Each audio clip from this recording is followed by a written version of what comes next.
मध्य प्रदेश में आगामी विधानसभा चुनाव के मद्देनजर अखिल भारतीय राष्ट्रीय कांग्रेस पार्टी संजीदा नजर आ रही है और मध्य प्रदेश में कांग्रेस उन सीटों पर निशाना साधने की कोशिश कर रही है जहां से उन्हें लगातार हार का सामना करना पड़ा है। बालाघाट और वारासिवनी जैसी महत्वपूर्ण सीटों पर कांग्रेस को विजय कैसे मिले, इस मंथन के लिए राष्ट्रीय प्रवक्ता कुलदीप सिंह राठौर को केंद्रीय पर्यवेक्षक के रूप में उत्तरदायित्व सौंपा गया। तीसरे चरण के दौरे में शनिवार को प्रवास पर बालाघाट और वारासिवनी पहुंचे स्थानीय सर्किट हाउस में बालाघाट विधानसभा की उम्मीदवारी के लिए दावेदारों ने उनके समक्ष अपनी बातें रखी और दावेदारी पेश की।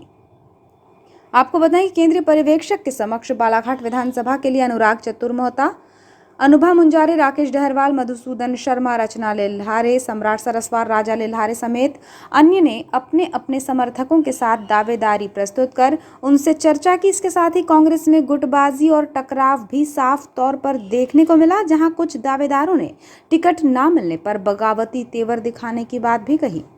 प्रमुख दावेदारों में शामिल अनुराग चतुर्मोहता ने कहा कि दावेदारी करना हर कार्यकर्ता का हक है। वे पिछले 20 सालों से कांग्रेस के विभिन्न पदों पर अपनी जिम्मेदारी का निर्वहन कर रहे हैं। जमीनी स्तर से लेकर संगठन के लिए विभिन्न दायित्वों को निभा रहे हैं। ऐसे में यदि उन्हें टिकट मिलती है तो कमलनाथ जी के दिशा निर्देश पर विधानसभा चुनाव वे जरूर लड़ेंगे। इस प्रकार की दावेदारी का ऐसा है साहब कि 20 साल से ज़्यादा समय हो गया मैं कांग्रेस के विभिन्न पदों में, चाहे NSY हो, यूथ कांग्रेस हो, सेवा दल हो, काम करता रहा। नगर पालिका का प्रभार मिला, फिर उसके बाद नारी सम्मान का भी प्रभार है। साथ ही साथ में विभिन्न क्षेत्रों में काम किया है। कार्यकर्ताओं के बीच में ज़मीनी स्तर से लेके संगठन में जो भी जिम्मेदारी मिली वो जिम्मेदारियों का निर्वहन किया है और दावेदारी करना हर कार्यकर्ता का हक है। उसी तरह मैंने भी दावेदारी की है और मैं माननीय कमलनाथ जी के दिशा निर्देश पर अगर मुझे कांग्रेस द्वारा अधिकृत किया जाता है तो मैं निश्चित रूप से चुनूंगा। प्रत्यक्ष तौर पर आपने पर्यवेक्षक से भेंट की है, क्या अपेक्षा रख रहे हैं आप? नहीं, अपनी देखिए पर्यवेक्षक जी आ रहे हैं, सर्वे हो रहे हैं और निरंतर विभिन्न तरीके से खंगालने की कोशिश माननीय कमलनाथ जी कर रहे हैं। निश्चित रूप से 2023 में माननीय कमलनाथ जी की कांग्रेस की मध्य प्रदेश में सरकार बनने जा रही है। शहर का, जिले का और पूरे संभाग सहित मध्य प्रदेश का एक माहौल है कि माननीय कमलनाथ जी की सरकार बनने जा रही है, कांग्रेस की सरकार बनने जा रही है। हम लोगों का एक ही परिदृश्य पे काम चल रहा है कि हम अधिक से अधिक संख्या में सीटें जीत सकें और प्रदेश में माननीय कमलनाथ जी को मुख्यमंत्री बनाएं। हम सबका एक ही मात्र लक्ष्य है।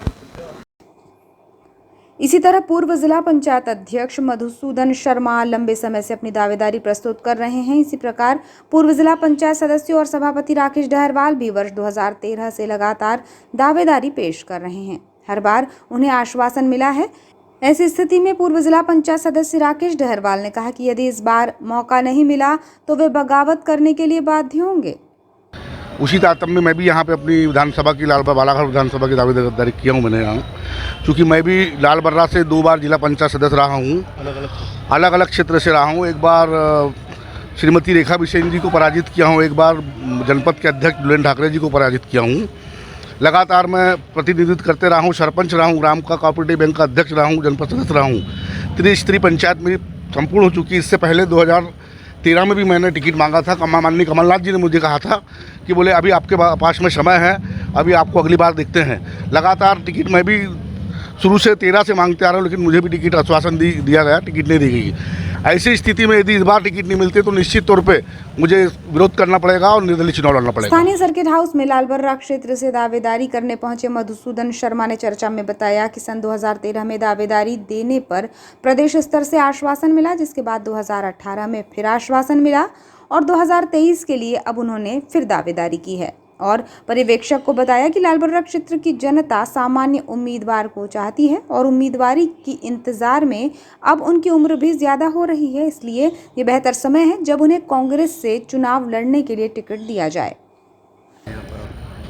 आज सर्किट हाउस में हमारे AICC से पर्यवेक्षक 2023 के विधानसभा चुनाव से संबंधित वो जानकारी लेने के लिए आए हुए हैं और उसी तारतम्य में हम लोग भी आए थे। यहाँ पर पूरे लाल बर्रा ब्लॉक के पूरे समस्त मंडल, सेक्टर पदाधिकारी सभी विंगों के, वहाँ के 2 अध्यक्ष हैं, खमरिया मंडल और लाल बर्रा मंडल के अध्यक्ष, पूरे साथियों के साथ हम लोग यहाँ पहुँचे हैं। महिला कांग्रेस भी साथ में है और उसमें 2023 के चुनाव में हमने मधुसूदन शर्मा में स्वयं इच्छा रखता हूँ कांग्रेस पार्टी से प्रत्याशी के लिए।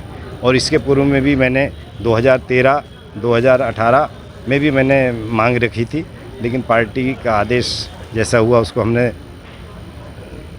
सहर्ष स्वीकार किया और हमने काम किया। लेकिन अब हम भी आज 64-65 वर्ष की हमारी भी एज होने लगी है, तो हम भी अपने पार्टी से और जो पर्यवेक्षक आए हैं राठौर जी, उनसे हम निवेदन करने आए कि भैया हमको एक लास्ट, हम इसके बाद हम टिकट की उससे आउट हो जाएंगे, सीनियर सिटीजन में आ जाएंगे, तो इसी स्थिति में हम अपने स्वयं के लिए टिकट लेने आए हैं। यदि टिकट नहीं देते हैं तो लगातार आपने इससे पहले भी टिकट की मांग की, आपको टिकट नहीं मिली, तो क्या आप बगावत करेंगे या ऐसा कोई ठोस कदम उठाएंगे क्या आप? नहीं, बगावत वाली अगर बात रहती, पिछले हम तो 2013 से मांग रहे हैं, तो बगावत कर सकते थे।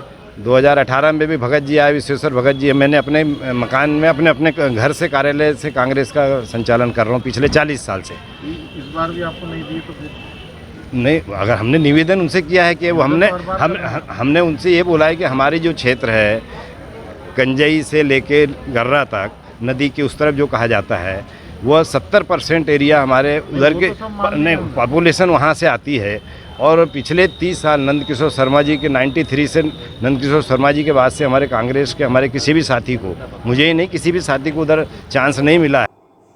कुछ समय पहले ही कांग्रेस में शामिल हुई पूर्व नगर पालिका अध्यक्ष अनुभा मुंजारे ने बताया कि वे कांग्रेस की रीति नीति और सिद्धांतों को लेकर जनता के बीच काम कर रही हैं और जनता की मांग पर उन्होंने भी बालाघाट विधानसभा से अपनी दावेदारी पर्यवेक्षक के समक्ष पेश की है। चर्चा में मिले सार्थक परिणाम से उन्हें पूरी उम्मीद है कि बालाघाट विधानसभा की उम्मीदवारी उन्हें ही मिलेगी। आज हमारे बीच में जो राष्ट्रीय पर्यवेक्षक आए हुए हैं सम्मानीय कुलदीप राठौर जी, और उन्होंने हमसे जब बात की तो मैंने जनता की आवाज़ को सुनते हुए जनता की आवाज़ को बुलंद करने का मैंने प्रयास किया और माननीय कुलदीप राठौर जी के सामने अपनी दावेदारी पेश की है बालाघाट विधानसभा क्षेत्र से चुनाव लड़ने के लिए, और काफ़ी सकारात्मक बात हुई है।